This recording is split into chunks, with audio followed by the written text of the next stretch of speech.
Hello and welcome to the channel. Today I'm going to review the Eve Audio SC305 studio monitors, which are these guys right here. So a little background about Eve Audio. Roland Stent, the founder, he founded the company in 2011. He was actually the CEO of Adam Audio in '99. So that's why you can see some similarities already with FM audio monitors, because they both share the same air motion technology transformer on the tweeter. However, they have different approaches in the way they added this tweeter to their monitors. So I've been using Eve monitors for a while now. I had the two-way SC305s, which are amazing monitors for the price. They are really amazingly detailed and they translate very well. However, they didn't have as much low end as I needed for my music style, so I was looking to upgrade. So recently I sold the 205s and I upgraded to these guys, the 305s. So this is a 2.5-way speaker. And what is a 2.5-way speaker compared to a 3-way? You can see there are 3 drivers, however they work a little differently from a true 3-way system. So this is basically a 2-way speaker with an extra bass driver. Crossover points are a bit different. So we have, of course, the tweeter. Then we have the bass mid-range driver that goes between 50 Hz and 3000 Hz or 3K. Then we have a second bass driver that goes as well from 50 Hz but cuts off at 300 Hz. So both drivers share the same 50 to 300, but one of them goes from 300 also to 3K. So what this means is you have 2 speakers doing the low end. So even though these are small speakers, they have 5-inch drivers, you can get a really good low end on this. So in their specification page, they say they go to 50 Hz through 21K. However, in my room, which is fairly treated, they measure a lot lower than that, so the bass is really good and tight. The advantage of a 2.5-way system is that you get much better low mids. They measure almost flat from 50 to around 500 or even more. They are really flat in that area. So on the back you have deep switches. One of them works to select which one of the drivers will be the bass driver. That's really good because this way they can sell the same speaker and not have an A version and B version or left and right versions. So you can select which one will be the bass driver, which depending on your studio might work better sometimes on the outside of the stereo spectrum, sometimes on the inside. In my case, the bass driver, I'm using them as Eve Audio recommends them, which is on the outside.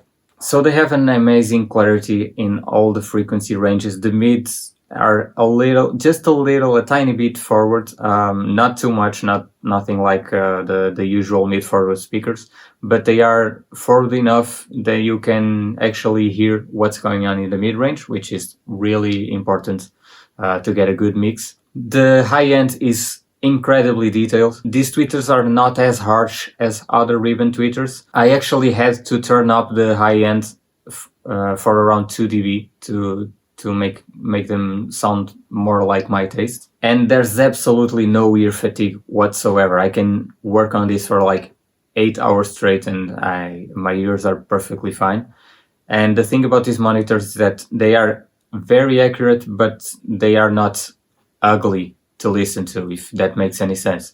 You can actually use this to listen and enjoy music, and it's a really incredible experience. If you have a lot of stuff to do during the day, do not turn on these speakers because they're really addictive. You just want to sit here and listen to music for hours. However, the best feature of these monitors for me is the imaging. So the positioning of the elements and instruments and voices in the 3D space it's really a pinpoint accuracy. It's really incredible. So you can almost feel like you can touch what's going on in front of you. So you can hear a guitar right here, then a voice right here, then someone playing a bass right there. It's really amazing, the experience. People that come to my studio and listen to these speakers, they all say the same thing. The imaging is absolutely stellar. Eve Audio actually wanted to go through a digital way, so they have DSP in all of their monitors.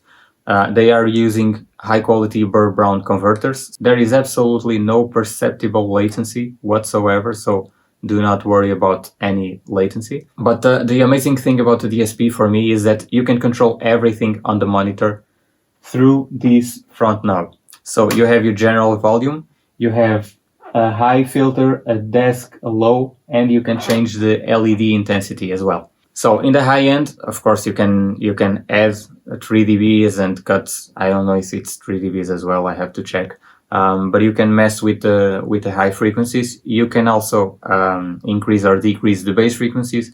But they have this really interesting feature called the desk filter. So if you eventually have your monitors on the desk, you will get reflection from the desk because they are not decoupled. So what happens is sometimes there are some frequencies that are boosted by the table itself, and sometimes you want to add some frequencies there. So you can use the desk filter to add a little bit of around 200 Hertz or cut that.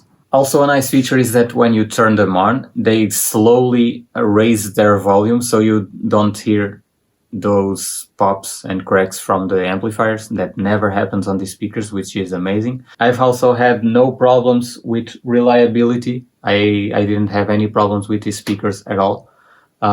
So I think I will keep using them for a while, but I am thinking about adding either the TS108 subwoofer, so I can have more detailed bass and lower bass, of course, or maybe I will switch these for the 307s or the new 3070 because they are a true three-way. Unfortunately, I cannot afford the 3070s right now, but I would love to try those ones because I think with those I don't think I will ever change monitors again.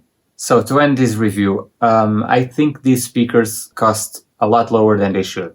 I'm not saying they should increase the price or anything, but they are not comparable to anything in this price range, okay? I've had some other speakers on this price range that don't sound anything like this. I think they sound a lot more expensive than they actually cost. These cost, at least in my country, around 750 euros each, which is around $1,600 per pair. And I believe if you buy these speakers, you will be set for a long time. Also, I have to say that the customer support is really good. I've spoken to a few people at Eve already, and they are really quick to answer people and try to give solutions to any problems you might have.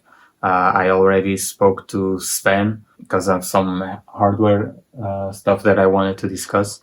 Really nice guy as well. Roland is also a really nice guy. So yeah, this is a 10-year-old company right now, and I believe they're making really amazing products for the price, so you can't go wrong with this. So my cat also likes these speakers very much. She likes to lay down on the table and just listen to music on the eaves. So I hope you liked this video. I hope you like my review. I'm planning to do a lot more videos soon. Music production tutorials, gear reviews, anything you might want to see. So stay tuned, subscribe, and I'll talk to you in the next video.